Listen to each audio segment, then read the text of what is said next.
আসসালামু আলাইকুম। শখের ঘর চ্যানেলে সবাইকে স্বাগত। আমরা তো বিভিন্ন সময় বিভিন্ন ধরনের চপই খেয়ে থাকি। আজ তার থেকে একটু ভিন্নভাবে আপনাদের সাথে ভিন্ন স্বাদে একটি চপের রেসিপি শেয়ার করছি, যেটা খেতে ভীষণ সুস্বাদু আর বানাতেই প্লেট খালি হয়ে যাবে। আজ আপনাদের আমি বানিয়ে দেখাবো লাউয়ের চপ।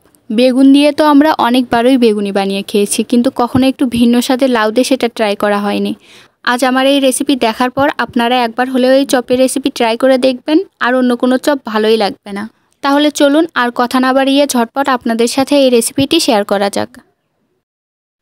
লাউয়ের চপ বানাতে শুরুতে আমাদের প্রয়োজন একটি লাউ। তার জন্য আমি এখানে আমাদের লাউ গাছ থেকে একটি লাউ পেড়ে নিব। তো আসার পর অনেক খোঁজাখুঁজি করার পর দেখছি একটাও লাউ নেই। তো তারপর অবশেষে এই কর্নারের দিকে আমি দেখতে পেলাম একটি লাউ। এই রেসিপির জন্য কিন্তু কচি দেখে লাউ নিতে হবে। যদি লাউয়ের ভিতর বিচি হয়ে যায় তাহলে সেই লাউ দিয়ে চপ বানালে সেটা খেতে ভালো লাগবে না। আর এখানে আমি একটি কচি লাউই নিয়েছি। এরপর সুন্দরভাবে লাউটাকে আমি কেটে দুই ভাগ করে নিলাম। তারপর এর উপরের অংশের দিকে যে অংশটা একদম কচি আছে সেই অংশ থেকে আমি পাতলা করে স্লাইস করে নিচ্ছি। আপনারা যতগুলো লাউয়ের চপ বানাবেন ততগুলো স্লাইস করে নেবেন আপনাদের পছন্দ মতো। আর অবশ্যই খেয়াল রাখবেন যেন এগুলো বিচিযুক্ত না হয়, তাহলে কিন্তু এটা খেতে ভালো লাগবে না। তারপর এগুলোকে আমি একবার পানি দিয়ে ধুয়ে নিলাম। এখন এর মাঝে 1 চা চামচ লবণ দিয়ে পরিমাণ মতো কিছুটা পানি দিয়ে এগুলোকে এভাবেই আমি লবণ পানিতে ভিজিয়ে রাখবো। এখন আমি বেসনের গোলাটা বানিয়ে নিচ্ছি। তার জন্য নিয়েছি 1/3 কাপ বেসন, 1 টেবিল চামচ ময়দা, 1 টেবিল চামচ চালের গুঁড়া, 1/2 চা চামচ রসুন বাটা, 1/2 চা চামচ আদা বাটা, 1/2 চা চামচ জিরা গুঁড়া, হলুদের গুঁড়া 1/2 চা চামচ, শুকনো মরিচের গুঁড়া 1/2 চা চামচের থেকে একটু বেশি, আর লবণ পরিমাণ মতো। আর সবশেষে দিয়ে দিচ্ছি বেকিং পাউডার 1/2 চা চামচের থেকে কিছুটা কম। তারপর এই সব কিছুকে একটা হ্যান্ড উইস্কের সাহায্যে খুব ভালোভাবে মিশিয়ে নিচ্ছি। সব কিছু একসাথে মিশিয়ে নেওয়া হয়ে গেলে এর মাঝে আমি অল্প করে পানি দিয়ে একটা ঘন গোলা তৈরি করে নিব। ব্যাটারটা যেন পাতলা হয়ে না যায় তাই এখানে অল্প করে পানি অ্যাড করবেন। আর ব্যাটারটা অবশ্যই একটু ঘন করে তৈরি করতে হবে। এর ঘনত্বটা বোঝাতে আপনাদের আমি একটা চামচের সাহায্যে দেখিয়ে দিচ্ছি। দেখুন এর ঘনত্বটা কেমন হবে।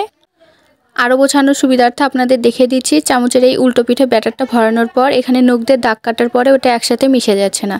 তো আপনারা এরকম ঘনত্বেই ব্যাটারটা তৈরি করবেন। এখন এগুলো আমি ভাজার জন্য চুলায় চলে যাচ্ছি।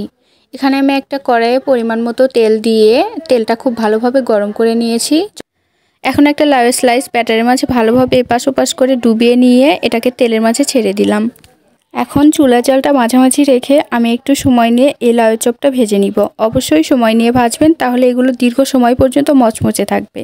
আর আমি ব্যাটারে যা ব্যবহার করেছি চেষ্টা করবেন সেগুলো সবই ব্যবহার করতে, তাহলে এই চপটা অনেক ক্রিস্পি হবে। ভাজতে দুপাশে যখন এরকম সুন্দর একটা লালচে কালার চলে আসবে সে পর্যায়ে আমি এই চপটাকে তুলে নিচ্ছি। একইভাবে আমি বাকি সবগুলো চপ ভেজে নিব।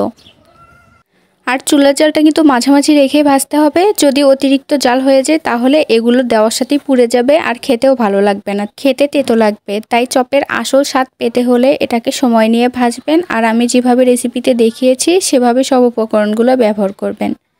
এই চপটা খেতে কিন্তু ভীষণ মজা হয়। আপনারা অবশ্যই বাড়িতে একবার হলেও ট্রাই করে দেখবেন। বাড়ির সবাই অনেক পছন্দ করবে। এভাবেই খুব অল্প সময়ের মাঝে এমন সুস্বাদু একটি চপ বানিয়ে নিলাম। আশা করছি আমার আজকের এই ভিডিওটি আপনাদের কাছে ভালো লেগেছে। আপনাদের আমি একটি চপ ভেঙে দেখাচ্ছি, এর ভেতরেও কত সুন্দর ফুলকো আর ক্রিস্পি হয়েছে।